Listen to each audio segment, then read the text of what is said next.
Hey guys, and welcome back to Utility Sports. Today we have some news coming out of New York. James McCann has signed a deal with the Mets, 4 years, over $40 million worth, and he's done a really good job the last 2 years hitting the baseball in particular. This past season he hit 289, and in the year prior in 2019 he was a 2019 All-Star. He had 18 homers, 60 RBIs, and hit 273. He's one of the better offensive catchers in baseball, and this is a really big find for the New York Mets, just considering they were bidding against the LA Angels, but they were ultimately the winners in the bid. But the big thing is the implications it has for the rest of free agency.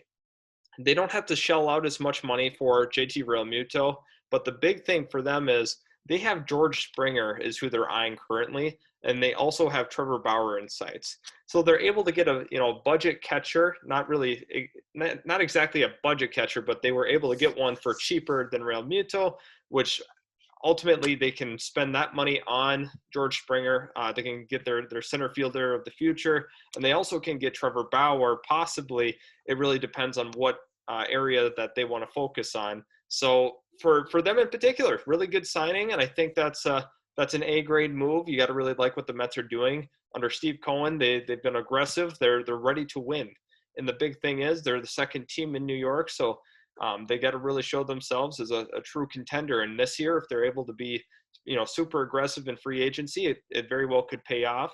Some teams aren't as aggressive right now due to COVID. We don't have the same amount of cash flow coming in, but Steve Cohen has made it clear that he wants a winning product on the field. So by adding James McCann, it's going to be a really big deal for the New York Mets, and clearly they're in a direction of they want to win now. So you get McCann, you can target Springer, and you can also target Bauer. Try to fill out the rest of that rotation with DeGrom, Syndergaard, and Bauer. You add James McCann at catcher as the great offensive piece, and you also can go after a leadoff guy like George Springer.